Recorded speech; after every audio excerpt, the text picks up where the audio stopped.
Supreme কোর্টের যে রেফারেন্সের কপিটা আমার কাছে আছে, সেই রেফারেন্স থেকে আমি কিছু উদ্ধৃতি দিই আপনাকে। এখানে বলা হয়েছে, দেশের বর্তমান উদ্ভূত পরিস্থিতিতে যেহেতু প্রধানমন্ত্রী পদত্যাগ করেছেন, এই জায়গায় প্রথম থামি। এই যে প্রধানমন্ত্রী পদত্যাগ করেছেন, এটার ভিত্তি কি? প্রধানমন্ত্রী শেখ হাসিনা কদিন পূর্বেও এই ভেরি রিসেন্টলিও বলছেন যে আমি তো পদত্যাগ করিনি। তাহলে এই প্রধানমন্ত্রী পদত্যাগ করেছেন, যিনি পদত্যাগ করেননি তিনি পদত্যাগ করেছেন, এইটা বলার কোনো অবকাশ নাই। আবার মহামান্য রাষ্ট্রপতি মানব জমিনের সম্পাদক জনাব মতিউর রহমান চৌধুরীর সঙ্গে ইন্টারভিউ দিয়ে ক্লিয়ার করে বলছেন যে আমার কাছে সেই পদত্যাগ পত্র নাই। তাহলে একদিকে মহামান্য রাষ্ট্রপতির কাছে পদত্যাগ পত্র নাই, আর প্রধানমন্ত্রী শেখ হাসিনা বলছেন যে আমি তো পদত্যাগ করিই নেই। তাহলে এই রেফারেন্সের বিগিনিং এ শুরুতে যে কথাটা আসলো যে পদত্যাগ করেছেন, এইটা আর সত্য থাকলো না। এটাকে সাস্টেইন করাবার জন্য বা এইটাকে দাঁড় করাবার জন্য, প্রমাণ করাবার জন্য বিকল্প কোনো যুক্তি এই দীর্ঘদিনে কোনো পক্ষ থেকে, নাইদার ফ্রম গভর্নমেন্ট নর ফ্রম বঙ্গভবন নর ফ্রম এনি আদার অথরিটি, কেউ কিন্তু দেখাতে পারতেছেন না যে শেখ হাসিনা পদত্যাগ করছেন। প্রথম এইটা। তারপর আসছে যে রাষ্ট্রপতি বিগত 6 আগস্ট 2024 তারিখে জাতীয় সংসদ ভেঙে দিয়েছেন। হ্যাঁ, জাতীয় সংসদ ভেঙে দিয়ে রাষ্ট্রপতি ভেঙে দিয়েছেন। সেখানেও কিন্তু আমি 2 বার এমপি ছিলাম, আমি কনস্টিটিউশনাল প্রভিশন জানি। রাষ্ট্রপতি কখন সংসদ ভাঙতে পারবেন? সংসদের সংখ্যাগরিষ্ঠ দলের নেতা অর্থাৎ প্রধানমন্ত্রীর অনুরোধ ক্রমে, অথবা যদি অন্য কোনো সিচুয়েশনটা তারও বর্ণনা আছে। এখন প্রধানমন্ত্রী তো সংসদ ভাঙতে বলেননি, তাহলে এই সংসদ ভাঙাটা বৈধ হয়েছে কিনা সেটা নিয়েও কিন্তু $1 মিলিয়ন কোশ্চেন আজকে এসেছে, যে জাতীয় সংসদকে ভেঙে দেওয়ার মতো সিচুয়েশন বা লিগ্যাল স্ট্যাটাস ছিল কিনা। আমার কাছে যেটা মনে হয়, জাতীয় সংসদ ভেঙে দেওয়ার মতো অবস্থা ছিল না। তারপরে বলছেন যে সংবিধানের 48(3) অনুচ্ছেদ অনুসারে রাষ্ট্রপতি প্রধানমন্ত্রীর পরামর্শ গ্রহণ করা সম্ভব নয় এই পরিস্থিতিতে। আমি যদি ধরে নিই যে প্রধানমন্ত্রী নাই, উনি পরামর্শ গ্রহণ করতে পারছেন না, তাহলে পার্লামেন্টের সংখ্যাগরিষ্ঠ দলকে উনি কিন্তু পার্লামেন্টের অধিবেশন ডাকতে বলতে পারতেন।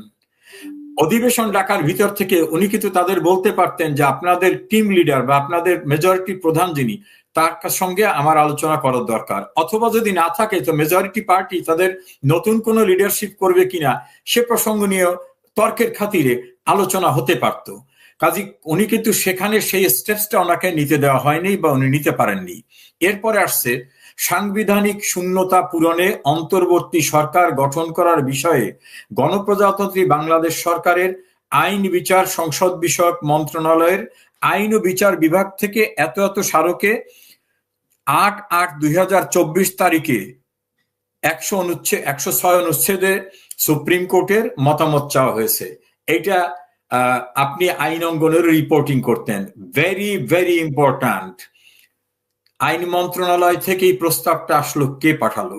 তখন তো কোন আইনমন্ত্রী ছিলেন না, তাহলে কে পাঠালো? আমাদের warrant of precedence rules of business অনুযায়ী মন্ত্রণালয়ের প্রধান হচ্ছেন মন্ত্রী, আগে ছিল না। এখন আইন হচ্ছে মন্ত্রণালয়ের প্রধান হচ্ছেন মন্ত্রী। তো যখন মন্ত্রী নাই, তখন এই মন্ত্রণালয় থেকে এই যে সুপ্রিম কোর্টের চিঠিটা, এই চিঠিটা কে পাঠালো? হু? তার কোনো লিগ্যাল অথরিটি ছিল কিনা? আমি বলবো তার কোনো লিগ্যাল অথরিটি ছিল না, কারণ ওই মন্ত্রণালয় তখন শূন্য ছিল। এখন আমি যদি ধরে নিই যে রাষ্ট্রপতি সরকারের দায়িত্বে আছেন, তাহলে রাষ্ট্রপতি পাঠাবেন। তাহলে আইন মন্ত্রণালয়ের মাধ্যমে না এসে, আইন মন্ত্রণালয় যেহেতু মন্ত্রী নাই, অনেকেই তো প্রসঙ্গ তুলছে যে তাহলে তো রাষ্ট্রপতির বঙ্গভবন থেকে এটা আসতে পারতো, কারণ ওই মন্ত্রণালয়ের সমস্ত অথরিটি তো ওই সময় রাষ্ট্রপতি, যেহেতু দেশে সরকার নাই, সরকার না থাকলে তো রাষ্ট্রের প্রধান যিনি তার অধীনে সবকিছু। কাজেই তিনি কি পাঠিয়েছেন না আইন মন্ত্রণালয় পাঠিয়েছে? এই জায়গায়ও কিন্তু আইনের শুদ্ধ অবস্থানটা হয়নি। নেক্সট আসেন, লাস্টে এসে বলছে যে অ্যাটর্নি জেনারেল আসাদুজ্জামানের বক্তব্য শোনা হলো। এখন অ্যাটর্নি জেনারেল আসাদুজ্জামান নিয়োগ পেয়েছেন 8 তারিখে, আর বাংলাদেশের সংবিধান অনুযায়ী প্রধান বিচারপতি নিয়োগ ছাড়া আর কোন স্থানে মেজরিটি পার্টির প্রধানের ডিসিশন ছাড়া, কনসালটেশন ছাড়া কোনো নিয়োগের প্রভিশন নাই। এখন খুব সঙ্গত কারণে প্রশ্ন, অ্যাটর্নি জেনারেল কার অ্যাডভাইজে বা কার কনসালটেশনে, কার রিকমেন্ডেশনে রাষ্ট্রপতি অ্যাটর্নি জেনারেল নিয়োগ করলেন? প্রশ্ন উঠেছে যে তাহলে অ্যাটর্নি জেনারেল নিয়োগের ক্ষেত্রে যে প্রভিশনটা রাখতে হবে যে রাষ্ট্রপতি শুধু এই কাজটার বাইরে আর সবটাই করতে হবে নির্বাহী বিভাগের প্রধানের পরামর্শে, তাহলে সেই মুহূর্তে যদি প্রধানমন্ত্রী অ্যাবসেন্ট থাকেন তাহলে এই অ্যাটর্নি জেনারেল নিয়োগের জন্য এই প্রস্তাবটা কে দিয়েছে? তখন তো শূন্যতা ছিল। আমি যদি শূন্যতাও ধরি তাহলে এই অ্যাটর্নি জেনারেল নিয়োগের প্রক্রিয়াটাও কিন্তু প্রশ্নবিদ্ধ হয়ে গেল। এখন যদি আমি ধরে নিই যে যুক্তির খাতিরে যে না, একজন অ্যাটর্নি জেনারেল আছেন, তিনি অ্যাপিলেট ডিভিশনের সামনে এপিয়ার করছেন, ওনার নিয়োগই হইল 8 তারিখে, নিয়োগ হওয়ার পরে ওনাকে কখন চিঠি দেওয়া হলো, উনি কখন ফুল কোর্টে গেলেন? আবার সিনিয়র অ্যাডভোকেট জনাব মহসিন রশিদ খুব ইম্পর্ট্যান্ট কোশ্চেন তুলে বঙ্গভবন, প্রধান বিচারপতির কার্যালয়, আইন মন্ত্রণালয় বারবার নোটিশ দিয়ে বলছেন আমাকে জানতে দেওয়া হোক, নাগরিক হিসাবে তথ্য অধিকার আইন অনুযায়ী আমি জানার অধিকার রাখি কবে এই চিঠিটি এসেছে, এই চিঠির প্রেক্ষিতে কবে নোটিশ ইস্যু করা হয়েছে, কোন জায়গায় কোর্ট বসছিল, সেই কোর্টে কারা কারা ছিলেন, প্রত্যেক জজের নিজস্ব বক্তব্য থাকে, কার কি বক্তব্য ছিল, অ্যাটর্নি জেনারেল কি বক্তব্য ছিল, এজলাসটা কখন উঠেছে, কারণ করতে গেলে সেটা চিফ জাস্টিসের রুমে হোক কোর্টে হোক একটা এজলাস তো তৈরি করে করতে হবে সেখানে। তাহলে এইটার আজ পর্যন্ত তিনি কোনো জবাব পাননি এবং তিনি খুব ক্লিয়ার করে বলছেন যে জবাব যখন দেননি তখন ধরে নিতে হবে যে এ জাতীয় প্রক্রিয়া সম্পন্ন না হওয়ার কারণেই তারা আমাকে কোনো কাগজ দিচ্ছেন না, তথ্য অধিকার আইন অনুযায়ী আমি যেটা পেতে পারি সেটা আমাকে দিচ্ছেন না। ফলে সেই প্রশ্নটা প্রশ্নবিদ্ধ রয়ে গেছে। নেক্সট ইম্পর্টেন্ট পার্টটা হলো রেফারেন্সে বলছেন এমত অবস্থায় গণপ্রজাতন্ত্রী বাংলাদেশের সংবিধানে অন্তর্বর্তীকালীন সরকার গঠনের কোনো বিধান না থাকায় উল্লেখিত প্রশ্নের বিষয়ে বাংলাদেশের সংবিধানের 106 অনুচ্ছেদের প্রদত্ত উপদেষ্টামূলক এখতিয়ার প্রয়োগ করে সুপ্রিম কোর্টের আপিল বিভাগে মতামত প্রদান করছে। এখন আপিল বিভাগ কিন্তু কনস্টিটিউশনের ঊর্ধ্বে না, কেউই কিন্তু কনস্টিটিউশনের ঊর্ধ্বে না। কনস্টিটিউশনে যে প্রভিশন নাই, উনি কিভাবে উপদেশ দিয়ে বলেন যেটা সংবিধানে নাই সেটা গঠন করো? এখন যদি অ্যাপিলেট ডিভিশন অর্থাৎ ফুল কোর্ট যদি এই ডিসিশন দিয়ে থাকে তাহলে এই ডিসিশন কিন্তু লিগাল হলো? প্রশ্ন হবে না, কারণ সংবিধানে ওনরাই বলতেছেন সংবিধানে যে বিধান নাই। তো সংবিধানে বিধান নাই সেরকম ভাবে একটা সরকার গঠন করার এখতিয়ার ওনরা দিয়েছেন কিনা। কিন্তু এখানে বারি ভাই আপনি দীর্ঘদিন ল রিপোর্টিং করছেন, সুপ্রিম কোর্টের এই রেফারেন্সে একটা ভেরি ইম্পর্টেন্ট শব্দ আছে, অন্তর্বর্তীকালীন ব্যবস্থা হিসাবে প্রধান উপদেষ্টা ও অন্যান্য উপদেষ্টা নিয়োগ করতে পারবেন। ওনারা কিন্তু কোথাও বলেনি যে অন্তর্বর্তীকালীন সরকার গঠন করতে পারেন, বলছেন অন্তর্বর্তীকালীন ব্যবস্থা হিসাবে প্রধান উপদেষ্টা অন্যান্য উপদেষ্টা নিয়োগ করতে পারবেন। এখন যদি কেউ বলে যে প্রধান উপদেষ্টা কি হবে, তিনি রাষ্ট্রপতির অধীনে প্রধান উপদেষ্টা, তিনি অন্তর্বর্তীকালীন সরকার বলতে কোনো কনসেপ্ট কনস্টিটিউশনে নাই এবং আমাদের সুপ্রিম কোর্টের কথিত যে রেফারেন্স, এই রেফারেন্সও কোথাও বলা হয়নি যে অন্তর্বর্তীকালীন সরকার গঠন করতে পারবেন। সরকারের শব্দটাও বলে নাই, বলছে যেহেতু এই প্রভিশনই নাই কাজে উনি অন্তর্বর্তীকালীন ব্যবস্থা হিসেবে প্রধান উপদেষ্টা নিয়োগ করতে পারবেন। সেখানেই আমি ফিরে আসি যে নুরুল কবিরের যে প্রশ্নটা যে আপনি কার উপদেষ্টা, উনি যদি রাষ্ট্রপতির উপদেষ্টা হন ওয়ান থিং, উনি যদি দাবি করেন আমি সরকারের উপদেষ্টা তাহলে সরকারই তো গঠিত হয় নাই, অন্তর্বর্তীকালীন সরকার গঠন আমার কনস্টিটিউশনে পারমিট করে না এবং সুপ্রিম কোর্টের যে রেফারেন্সটা নিয়ে তর্ক বিতর্ক আছে সেখানেও কোথাও বলা হয়নি যে অন্তর্বর্তীকালীন সরকার আপনি গঠন করতে পারবেন। কে তত্ত্বাবধায়ক তো নাই, অন্তর্বর্তীকালীন নাই, এটা ওনারা রিপিটেডলি ওনাদের যে কথিত রেফারেন্সটা এই রেফারেন্সের ভিতরে বারবার বলছেন অন্তর্বর্তীকালীন ব্যবস্থাও নাই, অন্তর্বর্তীকালীন সরকারের ব্যবস্থা নাই। তাহলে এই ডক্টর ইউনূস সহ অন্যান্য যারা শপথ নিয়েছেন তারা কোনো সরকারের কেউ না, তারা রাষ্ট্রপতির উপদেষ্টা হিসাবে, রাষ্ট্রপতি কিন্তু নিয়োগ দেওয়ার এখতিয়ার আছে, রাষ্ট্রপতি রাষ্ট্রের প্রধান, তাহলে ওনরা তার উপদেষ্টা হতে পারেন। তাহলে তার উপদেষ্টা হলে রাষ্ট্রের এক্সিকিউটিভ অথরিটিকে, সেই আঙ্গিকে যদি বলি তাহলে রাষ্ট্রের এক্সিকিউটিভ অথরিটি মহামান্য রাষ্ট্রপতি, কারণ তার অধীনে ওনরা উপদেষ্টা। এই বিষয়গুলো আমাকে অনেকে জিজ্ঞাসা করেছেন, আমি সেখানে এই লিগ্যাল স্ট্যাটাসটাকে ব্যাখ্যা করেছি। ফলে রাষ্ট্রপতি যদি কোনো সিদ্ধান্ত না দেন, তাহলে সেই ক্ষেত্রে তার অ্যাডভাইজার হিসাবে ওনরা এক্সিকিউটিভ পাওয়ার এক্সারসাইজ করতে পারেন না। এই জায়গাটাকে আমি থেমে বলবো যে সরকার প্রধান হিসাবে দাবি করে ডক্টর ইউনূস এবং তাদের লোকেরা যেসব বিষয়গুলি করছেন, আইনের ব্যাখ্যা করা হলে তারা কেউ সরকারের অংশ না, তারা রাষ্ট্রপতির অ্যাডভাইজার। কাজে রাষ্ট্রপতি কোনো ডিসিশন দিলে সেটা হবে লিগ্যাল এক্সিকিউটিভ ডিসিশন। এর বাইরে ওনাদের স্ট্যাটাস কনস্টিটিউশনে টোটালি শূন্য। এবং শপথ নেওয়ার ক্ষেত্রেও শপথের যে বাক্যটা ছিল সেই বাক্যের ভিতরে আমি খোঁজ নিয়ে দেখেছি, সেখানে কিন্তু অন্তর্বর্তীকালীন সরকার শব্দটা নাই। লেখা আছে, আমি উপদেষ্টা হিসাবে শপথ গ্রহণ করিলাম, সংবিধানকে সংরক্ষণ করব, সংবিধানকে মেনে চলবো, সংবিধানের বাইরে যাব না, এই কথাগুলি। তাহলে তো রাষ্ট্রপতি হচ্ছে সংবিধানের সর্বোচ্চ সংরক্ষক, সুপ্রিম কোর্ট সংবিধানের ব্যাখ্যা দানকারী। সুপ্রিম কোর্ট কিন্তু আইন করতে পারবে না। সুপ্রিম কোর্ট সংবিধানের কোনো বিষয় নিয়ে যদি অস্পষ্টতা দেখা দেয় তাহলে ব্যাখ্যা দিতে পারবে, সেই ব্যাখ্যা গ্রহণযোগ্য হবে। তো সুপ্রিম কোর্টই বলতেছে যে অন্তর্বর্তীকালীন সরকারের কোনো বিধানই নাই। তো যেখানে বিধান নাই সেখানে ওনার ব্যাখ্যা দেওয়ার উপদেষ্টার সুযোগটা কোথায়? ফলে আজকে বাংলাদেশ যারা পরিচালনা করছেন সরকার দাবি করে, অন্তর্বর্তীকালীন সরকার দাবি করে, তাদের কৃতকর্মটাকে ভয়েড ইনএভিশন একটা শব্দ আছে, অর্থাৎ শুরুতেই যেটা বাতিল সেইটার কৃতকর্ম কিন্তু বাতিল হয়ে যাবে। এ হচ্ছে বর্তমানে লিগ্যাল স্ট্যাটাস কেয়ারটেকার গভর্নমেন্টের অ্যাজ পার ল। এই যে অ্যাডভোকেট মহসিন রশিদ যে প্রশ্নটা উত্থাপন করলেন, সেই প্রশ্নটার তো কোনো জবাব আসলো না, তাহলে সরকারের ভিত্তিটা কি? মহসিন রশিদ তো কয়েক দফা বিভিন্ন টেলিভিশন এবং টকশোতে বলছেন যে তাদের যদি সাপোর্টিং কোনো ডকুমেন্ট থাকতো তাহলে আমাকে দেবে না কেন? এটা তো অতি গোপনীয় কূটনৈতিক বিষয় না, অতি গোপনীয় সরকারের নিরাপত্তা বিষয় না, এটা খুব করেসপন্ডেন্স, এটা পাবলিক ডকুমেন্টস। তা পাবলিক ডকুমেন্টস কেন দিচ্ছে না? তারপর আরেকটি প্রসঙ্গ আসছে যে এত তড়িঘড়ি করে কিভাবে সবকিছু সম্ভব হলো, এবং যে ডকুমেন্টটি বাইরে আসছে উনি বারবার বলতেছেন যে এখানে জজ সাহেবদের স্বাক্ষর নামটা লেখা আছে। উনি বলতেছেন যে তারা যদি সত্যি স্বাক্ষর করে থাকে তাহলে এটা সলভ হতে পারে, সেই স্বাক্ষর সম্বলিত কাগজ দেখাতে সমস্যাটা কোথায়? উনি গণভবনে নোটিশ, বঙ্গভবনে নোটিশ দিয়েছেন, আইন মন্ত্রণালয়ে নোটিশ দিয়েছেন, মাননীয় প্রধান বিচারপতির রেজিস্ট্রার জেনারেলকে দিয়েছেন, প্রধান বিচারপতির আলাদাভাবে দপ্তরকে দিয়েছেন, কেউ রেসপন্স করতেছে না। অর্থাৎ ওই যে গ্রাম্যটা কথা আছে, ডালমেকুস কালা হয়, কোনো সমস্যা এখানে আছে, না থাকলে এটা প্রকাশ করতে ক্ষতিটা কি? এটা তো গোপনীয় কোনো বিষয় না।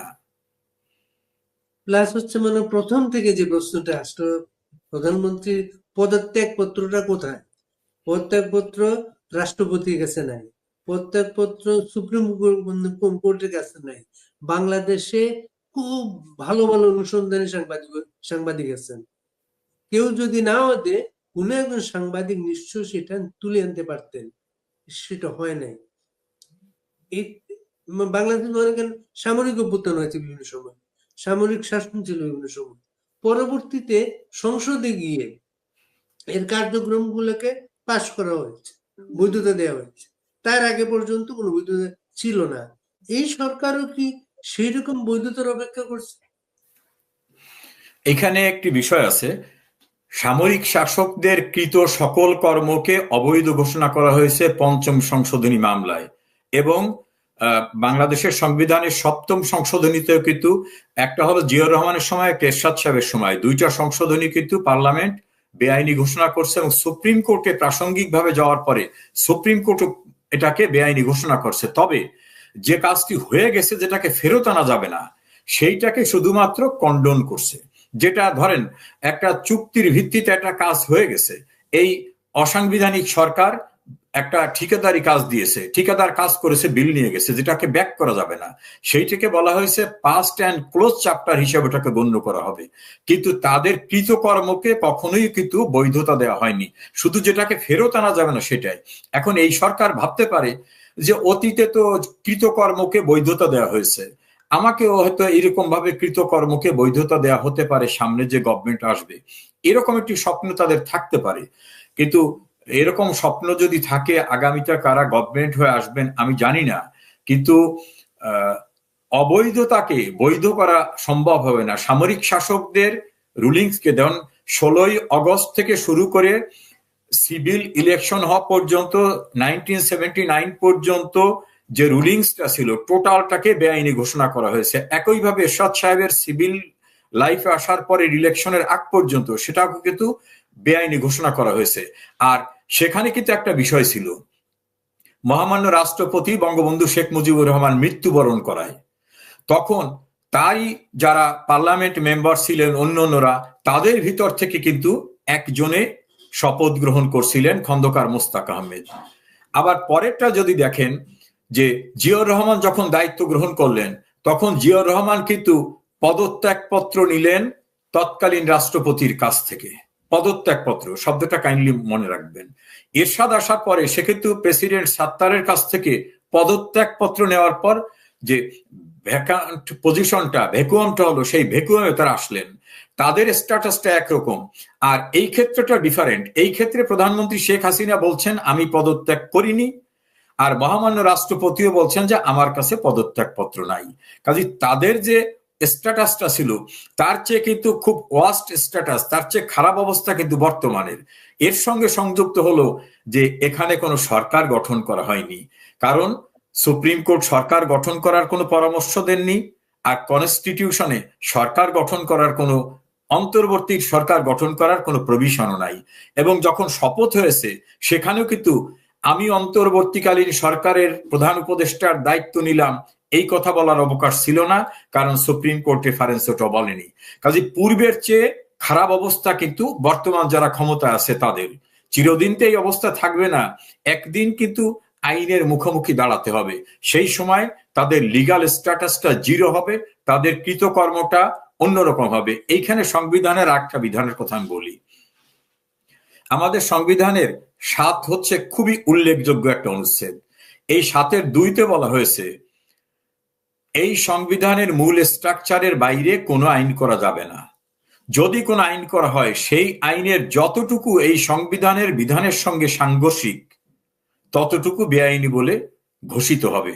অর্থাৎ ঘোষণা করা লাগবে না, অটোমেটিক্যালি বেআইনি হবে। যে সংবিধানে যেটা নাই সেটা যদি আমি ফজলুল বারী সবাই মিলে যদি পাশ করি তাতে ওটা বেআইনি। এখন এর সঙ্গে নতুন যে বিধান যুক্ত হয়েছে সংবিধানে 7-এর এতে বলা হয়েছে এই সংবিধান দেশের সর্বোচ্চ আইন, এই সংবিধানকে সকলের অনুসরণ করতে হবে। যদি কোনো ব্যক্তি বা প্রতিষ্ঠান এই সংবিধানের বিধিবিধানকে ভঙ্গ করেন অথবা এই সংবিধানের প্রচলিত নিয়মকে অস্বীকার করেন বা এই সংবিধানের বিধিবিধানকে অস্বীকার করতে কাউকে অনুপ্রাণিত করেন, সমর্থন করেন, অনুসমর্থন করেন, তাহলে তার কৃতকর্ম হবে সংবিধান লঙ্ঘন। সেটাকে বলা হবে রাষ্ট্রদ্রোহিতা, আর রাষ্ট্রদ্রোহিতার সর্বোচ্চ সাজা মৃত্যুদণ্ড। এখন এই সরকার কিভাবে গঠিত হয়েছে? তাহলে সংবিধানের বিধিবিধান হয় নাই। তাহলে কনস্টিটিউশনের আর্টিকেল 7A-তে যে বিধান আছে যে এই সংবিধানের যে বিধিবিধান এর বাইরে অথবা এই বিধিবিধান ভঙ্গ করা অথবা এই বিধিবিধানকে অস্বীকার করা অথবা এই বিধিবিধান ভঙ্গ করতে কাউকে সমর্থন করা বা অনুসমর্থন করা সবটাকেই ধরে নেওয়া হবে রাষ্ট্রদ্রোহিতা। তাহলে আমি যদি সেই জায়গার ব্যাখ্যা আসি সাংবিধানিক বিষয়ে একজন আইনজীবী হিসাবে, আইনের ছাত্র হিসাবে, তাহলে আপনি সংবিধান সমুন্নত রাখবেন বলে শপথ নিলেন, আর সংবিধানে যেটা নাই আপনি সেটা দাবি করে বললেন আমি অন্তর্বর্তীকালীন সরকার, তাহলে আপনার কৃতকর্মটা তো সংবিধান ভঙ্গ হলো না? তো সংবিধান ভঙ্গ হলে আর্টিকেল 7A 7-এ অনুচ্ছেদের যে অপরাধ সেই অপরাধকে আপনি করলেন না, স্বাভাবিক প্রশ্ন হবে সেই অপরাধটি সংগঠিত হয়ে গেল। সমর রেজাউল করিম প্রায় 7-8 মাস পরে এসে খুব গুরুত্বপূর্ণ সাংবিধানিক প্রশ্ন আপনি সবার সামনে নিয়ে এসেছেন। এই যে রাষ্ট্রদ্রোহের অপরাধ এখন যেটা হচ্ছে, এই অপরাধের জন্য আগামীতে কারা কারা অভিযুক্ত হতে পারেন? এখানে লিগ্যাল পার্সপেক্টিভে যদি ধরি, প্রথম হচ্ছে যারা সংবিধানের বিধিবিধান ভঙ্গ করলেন তারা, যারা এই বিধিবিধান ভঙ্গ করে নিজেকে ক্লেইম করলেন আমি উপদেষ্টা, আমি প্রধান উপদেষ্টা, এবং তাকে যারা সমর্থন করলেন, তার সঙ্গে যারা করেসপন্ডেন্স করলেন, তার এই স্ট্যাটাসকে যারা এডমিট করলেন, ধরেন আপনি একটা মসজিদের ইমামই না, আমি যে বললাম যে আপনার কাছ থেকে আমি ফতোয়া নিতে চাই, তাহলে আমি কিন্তু যিনি ইমাম না, যিনি ইসলামিক স্কলার না, আমি তাকে স্কলার বলতেছি। এই সরকারের যে কোনো বিষয়কে যারা সাপোর্ট করবে তারা বেআইনি একটি সরকারকে সাপোর্ট করতেছে, তার বেআইনি কার্যক্রমকে সাপোর্ট করতেছে। কেউ ডাইরেক্ট করতে পারে, কেউ তা বাই কন্ডাক্ট করতে পারে, তার কৃতকর্মের ভিতর থেকে করতে পারে। আপনি একটা অফিসে চাকরির জন্য বারবার যাচ্ছেন, আমি দীর্ঘদিন আপনার অফিসে কাজ করতে যাচ্ছি, আপনি আমাকে দিয়ে কাজ করাচ্ছেন এবং বলতেছেন যে পার্মানেন্ট করব, পার্মানেন্ট করব, পার্মানেন্ট করব। একটা সময় আপনি লোক নিয়োগের সময় আমাকে বলতেছেন যে না, তোমাকে নিব না। আমি যদি হাইকোর্টে যাই, আমাদের লিগ্যাল টার্মে একটা শব্দ আছে, লেজিটিমেট এক্সপেকটেশন, অর্থাৎ আমার ওই পদে যদি কোনো লোক নিতে হয়, তাহলে দীর্ঘদিনে আপনার কন্ডাক্ট থেকে প্রমাণিত হয়েছে যে আপনি আমাকে নেবার কথা বলে আমাকে খাটাইছেন, কাজে আমাকে নিবেন। এটা হচ্ছে through your conduct, through your activities আপনি আমার লেজিটিমেট এক্সপেকটেশনটাকে ডেভেলপ করলেন। এই সরকারকে যারা বৈধ সরকার বলবে, তারাও কিন্তু এই যে সংবিধানের বিধিবিধান ভঙ্গের বিষয়টাকে, ওই যে বললাম সমর্থন, অনুসমর্থন, প্রত্যক্ষ পরোক্ষভাবে সংবিধানের আর্টিকেলের বাইরের সবকিছুকে যিনি সাপোর্ট করবেন, তিনিও কিন্তু ওই দায়ে যুক্ত হবেন। একজন এখানে খুব গুরুত্বপূর্ণ একটা প্রসঙ্গ এনেছেন, ওনার নাম হচ্ছে সাইফুল ইসলাম খান। আপনার উদ্দেশ্যে বলা হয়েছে ওনার আরো আগে আসা উচিত ছিল এবং এই কথাগুলো তুলে ধরা উচিত ছিল, এরপরও আজ থেকে যে কথাগুলো উঠলো এটা সংবিধানের বিষয়বস্তু ওনাকে আরো ক্লিয়ার করে মানুষকে বোঝানো উচিত। ইনশাআল্লাহ বিভিন্ন ফোরামে আমরা এই বিষয়ে কথা বলছি এবং কথা বলবো। সমারেজাল করিম, আপনি কি মনে করেন এইসব বিষয়, আপনি যে প্রশ্নগুলো আনলেন, সরকারের ভেতরে, প্রশাসনের ভেতরে যাদের মনে প্রশ্নগুলো আছে, তারা কি বিষয়টাকে আড়াল করার জন্যই এই যে জুলাই ঘোষণা, এটা নতুন একটা কাঠামো যাওয়ার জন্য তাগিদ দিচ্ছে, এটার সাথে ওইটা কোনো সম্পর্কিত বিষয়টা?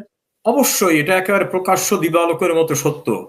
কারণ যারা এই যে একটা গণতান্ত্রিক প্রক্রিয়ায় নির্বাচিত সরকারকে মেটিকুলাস ডিজাইনের মাধ্যমে বিব্রতকর অবস্থায় ফেললো, বা তাদেরকে বলতে পারি যে তাদের ফেলে দিল, এইরকম ভাবে যদি আমি বলি, তাহলে তারা কি জানে না কনস্টিটিউশনের প্রভিশন? আমার বিশ্বাস তারাও জানেন। এই জন্যই কনস্টিটিউশনটাকে কিভাবে ছুঁড়ে ফেলে দেওয়া যায়, কনস্টিটিউশনের বিধিবিধানকে কিভাবে ফেলে দেওয়া যায়, সেজন্যই তাদের তথাকথিত জুলাই ঘোষণা এবং অন্য অন্য প্রক্রিয়ার প্রচেষ্টা। এখন এগুলাতে লাভ হবে না, এই কারণে একটা কনস্টিটিউশন করার অথরিটি কারা? নির্বাচিত জনপ্রতিনিধিরা। আমাদের কনস্টিটিউশনটার প্রথম কিন্তু ছিল যেটা, আমাদের যারা ৭০ সালের নির্বাচনে পার্লামেন্টের ২টা ফোরামে যারা নির্বাচিত ছিলেন, তাদের ভিতর থেকে একটা ডিক্লারেশন আসছিল, একটা অর্ডিন্যান্স হচ্ছিল যে যতক্ষণ কনস্টিটিউশন তৈরি করা না হয় ততক্ষণ এই অধ্যাদেশের ভিত্তিতেই পরিচালিত হবে। সেটা ছিল অন্তর্বর্তীকালীন ব্যবস্থা। তারপরে কিন্তু একটা ইলেক্টেড বডি কিন্তু কনস্টিটিউশন ফর্ম করার জন্য একটা অথরিটি করলেন, তারপর পার্লামেন্টে গেল, নিয়ম কানুন অনুসরণ করে সমস্ত কিছু করে পার্লামেন্ট সেটাকে পাশ করলো। কাজী আপনি রাস্তায় জন ২০ লোক দাঁড়িয়ে বা ১০ লাখ লোক দাঁড়িয়ে আপনি বললেন যে বাংলাদেশের সংবিধানকে ফেলে দিলাম, আমরা আজ থেকে জুলাই ঘোষণাকেই কনস্টিটিউশন হিসেবে গ্রহণ করলাম, এটা গায়ের জোরে করতে পারেন, ক্ষমতার জোরে করতে পারেন, কিন্তু এর কিন্তু আইনগত কোনো ভিত্তি নাই। পৃথিবীর কোনো দেশে এইভাবে একটা ডেমোক্রেটিক গভর্নমেন্টকে ফেলে দেওয়ার পরে দীর্ঘদিন সংবিধানের অধীনে রাষ্ট্র চলবে, যারা রাষ্ট্র পরিচালনা করছেন তারা ওই সংবিধানের অধীনে শপথ নেওয়ার পরে সুবিধা মতো সময় ১০ মাস পরে এসে বলবেন যে আমরা এখন এই সংবিধান মানি না। এটা তো গ্রামের বলে চাড়াবাটি খেলার মতো জিনিস না। আর সংবিধানকে মানি না এই কথা বলার কনসিকুয়েন্সটা কি হবে সেটাও মাথায় রাখবেন। আমাদের আইন উপদেষ্টা আসিফ নজরুল সাহেবকে একজনের প্রশ্ন করেছিলেন যে আপনারা যে এই যে বলতেছেন যে আপনার সরকারের অংশ, আপনাদের ভিত্তিটা কি? উনি, আমি যতটুকু ওনাকে দেখেছিলাম, উনি হঠাৎ একটা বিব্রতকর অবস্থায় বলেন, এই যে আন্দোলন হয়েছে, আন্দোলনের জনগণের মতামত, এটাই তো আমাদের ভিত্তি। আমার প্রশ্ন, বাংলাদেশের লোক যদি 18 কোটি হয়, তাহলে ঢাকায় আন্দোলন করছেন যে কজন, তাদের সংখ্যা কতজন? তাহলে আপনি কতজনের ম্যান্ডেট পেয়েছেন? ঢাকায় যদি ধরে নি যে 10 লাখ লোক হয়েছে, না ঢাকায় যদি 1 কোটি লোক হয়, ধরে নি আমি কথার কথা, তাহলে 18-19 কোটি লোকের ভিতরে আপনি 1 কোটি লোক আপনাকে ক্ষমতায় বসাতে চেয়েছে, এটা কি আপনার বক্তব্য গ্রহণযোগ্য হবে? এখানে প্রণিধানযোগ্য, ওনারা কেউ আন্দোলনের সময় বলেন নাই যে আমরা সরকার বদলাবার জন্য আন্দোলন করছি। ওনারা কোটা নিয়ে আন্দোলন করছেন, সে কারণে ওনাদের কোটা আন্দোলনের অনেক সংগঠকরা এখন বলতেছেন যে আমাদের তো বলা হয়নি যে সরকার গঠন করে ওনারা উপদেষ্টা হবেন, ওনারা ক্ষমতা ভোগ করবেন, ওনারা চাঁদাবাজি করবেন। এইটা জানলে তো এদের সঙ্গেই আমরা আসতাম না। এটা হলো এক। নাম্বার 2 হচ্ছে, গঠন করার জন্য যে প্রসিডিউরটা, সেই প্রসিডিউরটা এখানে যেটা লিগ্যাল স্ট্যাটাসটা, সেই লিগ্যাল স্ট্যাটাসকে ডাবল চেঞ্জ করা যাবে না। আপনি যদি বিগিনিং এই বলতেন যে না আমরা এই সংবিধান মানি না, কোনো কিছু মানি না, ইত্যাদি ইত্যাদি, আমরা নতুন করে একটা বিপ্লবী সরকার গঠন করব, সেটা নিয়ে আলাদা কথা বলতে পারতেন তারা। সেই জায়গাটাও কিন্তু তাদের নাই। কাজেই ওনারা কিন্তু এখন এত মাস পরে এসে নতুন করে বলে আমরা একটা জুলাই প্রোক্লামেশন দেব, এই প্রোক্লামেশন দেওয়ার অথরিটি ওনাদেরকে কে দিয়েছে? ওনাদের তো কোনো লিগাল স্ট্যাটাস ওনাদের নাই। ওই জুলাই প্রোক্লামেশন বলুক, আত্মরক্ষার প্রোক্লামেশন বলুক, ইনডেমনিটি বলুক, এইটা কখনোই কিন্তু স্থায়ী কোনো রূপ লাভ করবে না। যতক্ষণ ক্ষমতা আছে ততক্ষণ চেষ্টা করবেন। ওরা ইলেকশন কমিশনের সামনে গিয়ে 200 লোকও খুঁজে পায় না। পহেলা বৈশাখ উদযাপনের বিশাল আয়োজন, সামনে ক্যামেরাম্যান এবং টেলিভিশনের সাংবাদিকরা যে পরিমাণ, দর্শক শ্রোতাও সে পরিমাণে নাই। কাজী এই সংবিধান ভঙ্গ করার মতো দুঃসাহসী ভূমিকায় যারা যাবেন, তাদের এই খারাপ বুদ্ধিতে যারা যাবেন, সবাই মিলে কিন্তু কাঠগড়ায় দাঁড়াবেন। এবং কাঠগড়ায় যে দাঁড়াতে হয় সেটা কিন্তু বঙ্গবন্ধু হত্যার পরে দীর্ঘদিন পরেও কিন্তু প্রমাণিত হয়েছে যে পরিত্রাণ কিন্তু হয় না, দর্প কিন্তু চূর্ণ হয়ে যায়। মিনহাজ আশরাফি বলে একজন একটা প্রসঙ্গ এনেছিলেন, তাহলে কি রাষ্ট্রপতি কি সংবিধান লঙ্ঘন করেছেন? কারণ উনি তো শপথ পাঠ করিয়েছেন, আর রাষ্ট্রপতিকে কি জোরপূর্বক শপথ পাঠ করতে বাধ্য করা হয়েছে? আপিল বিভাগের 7 বিচারপতিকে প্রত্যেকে বাধ্য করার শাস্তি কি হতে পারে?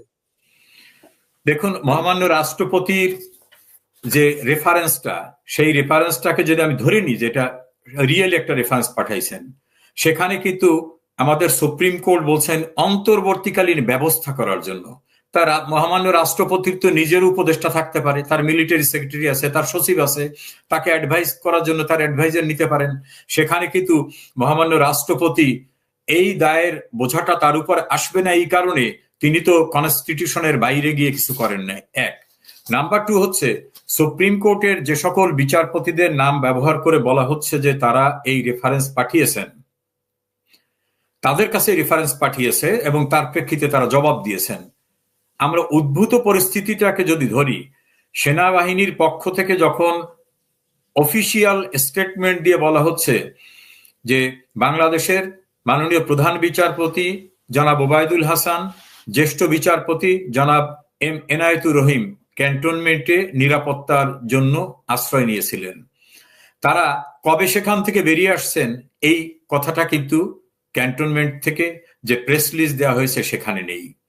এখন অতীতে তো এমনও দেখছি, আবু সাদাত মোহাম্মদ সায়েমকে জেনারেল জিয়াউর রহমান বুট পায়ে দিয়ে পিস্তল ধরে বলছিল সাইন ইট। এখন কি ঘটেছে সেটা কিন্তু তখন আমরা জানিনি। পরে কিন্তু বঙ্গভবনের শেষ দিনগুলি নামক তার বইয়ের ভিতরে তিনি কিন্তু সবকিছু লিখে গেছেন, এবং ওই বইটা কিন্তু জিয়াউর রহমান ক্ষমতায় সেই সময় লিখছিলেন।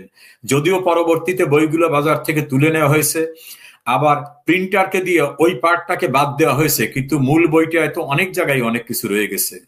আদৌ রেফারেন্স হয়েছিল কিনা, আদৌ এই বিচারপতিরা বসেছিলেন কিনা, সেই প্রশ্নের জবাব কিন্তু মহাসিন রশিদের আবেদনের প্রেক্ষিতে আজ পর্যন্ত একটা স্টেটমেন্ট আকারে নাইদার ফ্রম সুপ্রিম কোর্ট, নর ফ্রম বঙ্গভবন, নর ফ্রম মিনিস্ট্রি অফ ল দিচ্ছে। কাজী এর ভিতরে অনাকাঙ্ক্ষিত অস্বচ্ছ কিছু থাকতে পারে, সময় হলে নিশ্চয়ই সেটা পরিষ্কার হবে, তখন সে অনুযায়ী হয়তো ব্যবস্থা হবে। আরেকজন লিখেছেন এখানে, এই যে আইনগত প্রশ্ন এই সরকারের, এই প্রশ্ন থেকে মুক্তির জন্য এখন আশু ব্যবস্থাটা কি? রাষ্ট্রপতি কি উপদেষ্টা পরিষদ বাতিল করতে পারেন, বা রাষ্ট্রপতিকে এই পরামর্শটা কে দিবেন এখানে? মহামান্য রাষ্ট্রপতিকে এখন পরামর্শ দেওয়ার কেউ এই মুহূর্তে দেশের ভিতর দৃশ্যমান নাই থাকলেও প্রধানমন্ত্রীকে তো অবশ্যই পাওয়া যাচ্ছে। মাননীয় প্রধানমন্ত্রী তো বিভিন্ন ফোরামে কথা বলতেছেন, তাকে দেশে কথা বলতে দেওয়া হবে না এই অসাংবিধানিক সরকার তেমন একটা নোটিফিকেশন দিয়েছেন, যদিও এটা আনকনস্টিটিউশনাল। কারণ কনস্টিটিউশনের আর্টিকেল 31-এ পরিষ্কারভাবে বলা হয়েছে মত প্রকাশের অধিকার থাকবে। এখন মহামান্য রাষ্ট্রপতি কিন্তু প্রধানমন্ত্রীর কাছ থেকে অ্যাডভাইসও নিতে পারেন। আবার মহামান্য রাষ্ট্রপতি স্বীয় বিবেচনায় কিন্তু, যেহেতু এই উপদেষ্টা মণ্ডলী তিনি নিয়োগ করেছিলেন, নিয়োগ কিন্তু তার, কাজে তিনি এই উপদেষ্টা মণ্ডলী বাতিল করতে পারেন। তার কারো কাছ থেকে আলাদা কোনো সাজেশন দেওয়ার দরকার নাই, কারণ এটা তো মন্ত্রী পরিষদ না। মন্ত্রী পরিষদ হলে প্রধানমন্ত্রীর সাজেশন অনুযায়ী, প্রধানমন্ত্রীর লিস্ট অনুযায়ী মহামান্য রাষ্ট্রপতি তাদের মন্ত্রী হিসাবে নিয়োগ করেন ইত্যাদি ইত্যাদি। কিন্তু এখানে যেহেতু উপদেষ্টা মণ্ডলী, কাজে এটা এক্সক্লুসিভলি কারো অ্যাডভাইজে নিয়োগ হয় নাই, এটা করছেন রাষ্ট্রপতি। মহামান্য রাষ্ট্রপতি যে কোনো সময় তার এখতিয়ার রয়েছে এই উপদেষ্টা মণ্ডলীকে বাতিল করার।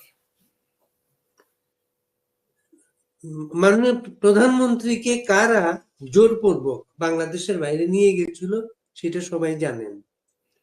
রাষ্ট্র কি এখন তাদের কাছে এ ব্যাপারে কৈফিয়ত চেয়ে তাকে ফেরত আনার কথা বলতে পারে? সবকিছুই করা সম্ভব, কিন্তু এই মুহূর্তে যারাই কথা বলতে চাচ্ছে তাদেরকে তো অবরুদ্ধ করে রাখা হচ্ছে। যে একটু ন্যায়ানুগ কথা বলে, শমশের মবিন চৌধুরী, মহান মুক্তিযুদ্ধের খেতাবপ্রাপ্ত একজন বীর মুক্তিযোদ্ধা, তিনি পররাষ্ট্র সচিব ছিলেন, পরে একটা পার্টি করেছেন। কেন তিনি শক্ত কথা বললেন, তাকেও দীর্ঘদিন কারাগারে থাকতে হয়েছে। কাজে এখন কথা যেই বলবে তাকে কিন্তু কারাগারে যেতে হবে। যেমন ধরেন মেজর জেনারেল জিয়াউল হাসান, তিনি কারাগারে আছেন, তাকে বলা হয় আয়নাঘর প্রস্তুতের কারিগর। আর তার পক্ষ থেকে তার আইনজীবী বারবার বলতেছেন এবং জিয়াও বলতেছেন যে তিনি কোনোদিন ডিজিএফআই এর কথিত আয়নাঘর নাকি ডিজিএফআই এর অধীনে, আমি জানি না এরকম আয়নাঘর বিষয়ে। তো ডিজিএফআই তো উনি কোনোদিন চাকরি করেন না, ডিজিএফআই তো ওনার কোনো পোস্টিংও ছিল না। তো পোস্টিং যদি না থেকে থাকে, তাকে আয়নাঘরের কারিগর বলে তাকে ভিতরে আটকে রাখা হচ্ছে। আবার যেসব মানুষগুলো ধরেন বাংলাদেশে তো এখন কি হচ্ছে আপনি জানেন, কানাডায় অবস্থানরত বাংলাদেশের একজন ক্রিকেটার মার্ডার কেসের আসামি হয়ে যাচ্ছে বাংলাদেশে। আমি নিজে আমার নিজ নির্বাচনী এলাকায় 3 দিন ইন্দুরকানী উপজেলা, পিরোজপুর সদর এবং নাজিরপুর উপজেলায় সরকারি প্রোগ্রামে ছিলাম। সেই প্রোগ্রামগুলোয় আমি যেদিন ছিলাম এবং রাতেও পিরোজপুর ছিলাম 3 দিন। এই 3 দিনে ঢাকায় যে সকল ঘটনা ঘটেছে, জুলাই আগস্টের যে অনাকাঙ্ক্ষিত ঘটনা, সেখানের যে মৃত্যুর ঘটনা, তাকে ঘিরে যেসব মামলা হয়েছে, আমি দেখলাম সেসব মামলা আমি আসামি। আমি ঢাকায় ছিলাম না, আমি আসামি। আবার মাননীয় প্রধানমন্ত্রীর বিরুদ্ধে 400-র উপরে মামলা হয়েছে, সব মামলায় তিনি আসামি। এবং এমন ভাবে আসামি মনে হয় যেন প্রতিটি জায়গায় উড়ে গিয়ে গিয়ে উনি সবখানে হুকুম দিয়ে দিয়ে এটা করো, এটা করো, এটা করো, এটা করো, সব উনি করে ফেলছেন। কাজে বাংলাদেশের এখন মব সংস্কৃতি, মব টেরোরিজম, এই টেরোরিজমে যদি কেউ দাবি করতে চায় যে আপনারা যেভাবে রাষ্ট্রীয় পাহারায় প্রধানমন্ত্রীর প্রোটোকল সহ তাকে প্রতিবেশী দেশে রেখে আসছিলেন, আপনারা এখন তাকে পরিবেশ অনুযায়ী তাকে দেশে ফিরে আনেন। প্রধানমন্ত্রী যেহেতু গণতান্ত্রিক উপায় নির্বাচিত তিনি প্রধানমন্ত্রী, এই কথা যিনি উচ্চারণ করবেন পরের দিনে তিনি গ্রেপ্তার হবেন। গ্রেপ্তার শুধু না, তিনি তো মবের রাস্তায় তার মৃত্যু হয়ে যেতে পারে। কাজে এখন বাংলাদেশের অবস্থাটা হচ্ছে ইতিহাসের সবচেয়ে আইন শৃঙ্খলাহীন পরিস্থিতি। কাজে এই পরিস্থিতিতে দাবি আপনি দেশে যে জানাবেন, তো আপনি দেশের রাস্তায় নামলেই তো আপনি মবের শিকার হয়ে যাবেন। সেইখানে আপনি ঘটনা ঘটিয়েছেন কি ঘটান নাই, দেখলেন না যে রেজাউল করিম হীরা 90 বছরের ঊর্ধ্ববয়স্ক একজন মানুষ, কোনো মামলা নাই, তার সঙ্গে কেমন আচরণ করা হলো। রমেশ চন্দ্র সেন, যার বয়স 90 বছর হয়ে গেছে, তিনি ভারতে ছিলেন, তিনি লিগালি ভারতে ছিলেন। এই ঘটনার পরে তিনি বাংলাদেশে ফিরে আসছেন যে না, দেশের অবস্থা ভালো না, আমি বাংলাদেশে যাই। তিনি বাংলাদেশে এসে নিজের বাড়িতে তার মতো মানুষকে হাতে এইভাবে হ্যান্ডকাপ। বাংলাদেশের রাজনীতিতে যাদের বর্ণাঢ্য অতীত রয়েছে, রাশেদ খান মেনন, তার মতো মানুষ, তাদেরকে পিছনে 2 হাত নিয়ে হ্যান্ডকাপ বেঁধে যে জাতীয় আচরণ তাদের সঙ্গে করা হচ্ছে। আনিসুল হক একজন 70 ঊর্ধ্ব মানুষ, আইনমন্ত্রী ছিলেন 3 বারের, তাকে কোর্টের ভিতরে মারধর করা হচ্ছে, হাসানুল হক ইনুকে মারধর করা হচ্ছে, আমির হোসেন আমুর লয়ারকে এজলাসে মারধর করে রক্তাক্ত করে কোর্টের ভিতর থেকে বের করে দেওয়া হচ্ছে, বাংলাদেশের 93 জন আইনজীবীর বিরুদ্ধে মামলা করা হচ্ছে, হাইকোর্ট তাদের জামিন দেওয়ার পরে অ্যাপিলেট ডিভিশন তাদের জামিন আটকে দিচ্ছে। অর্থাৎ লয়ার যারা প্রো আওয়ামী বা আওয়ামী লীগের সঙ্গে প্রত্যক্ষ পরোক্ষভাবে ন্যূনতম সম্পৃক্ত ছিল, তারাও তো কেউ নিরাপদে না। ফলে বাংলাদেশে যে দাবি দেওয়ার কথা বললেন, পরিবেশ একসময় আসবে, চিরদিন কারু দর্প থাকে না, দাম্ভিকতা থাকে না। অতীত ইতিহাস বলে দাম্ভিকতা কিন্তু চূর্ণ হয়ে যায়। সেটা বাংলাদেশেই শুধু না, পৃথিবীর অনেক দেশেই দেখা গেছে যারা মনে করছিলেন অনন্তকালের জন্য থাকবো, তারাও কিন্তু থাকতে পারেন নাই। একসময় কিন্তু কাঠগড়ায় দাঁড়াতে হয়। আমার বিশ্বাস বাংলাদেশ অপার সম্ভাবনার দেশ। এই দেশে একদিন অন্যায়, অবৈধ কর্মকাণ্ড, অসাংবিধানিক কর্মকাণ্ডের সঙ্গে যারা সম্পৃক্ত, তাদের অবশ্যই একদিন কাঠগড়ায় দাঁড়াতে হবে। এই বক্তব্যটা কি আপনাদের বেলা প্রযোজ্য? ইতিহাসের দায় কেউ অস্বীকার করতে পারি না। আমাদের কৃতকর্মের ভিতরে যদি কোনো ভুল থেকে থাকে, নিশ্চয়ই সে দায় থেকে আমরা তো আলাদা কোনো গ্রহের না।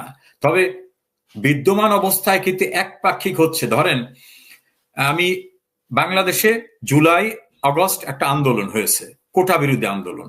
এই কোটা বিরোধী আন্দোলনটার বিভিন্ন পর্যায়ে সহিংসতা হয়েছে, সরকারের পক্ষ এবং আন্দোলনকারীদের পক্ষ। এসবের ভিতরে অনেক মৃত্যুর অনাকাঙ্ক্ষিত ঘটনা ঘটেছে। এখন পুলিশের লোক যারা ডিউটি করেছে, তাদের রেসপন্সিবিলিটিসটা ছিল কি? দেশের মানুষের জীবন, সম্পত্তি, সরকারি প্রতিষ্ঠান এগুলোকে রক্ষা করার জন্য রাষ্ট্রের পক্ষে সরকার, সরকারের পক্ষে ল এনফোর্সিং এজেন্সি দায়িত্ব পালন করবে। তারা কিন্তু এটা অফিসিয়াল ডিউটি করতে গেছে।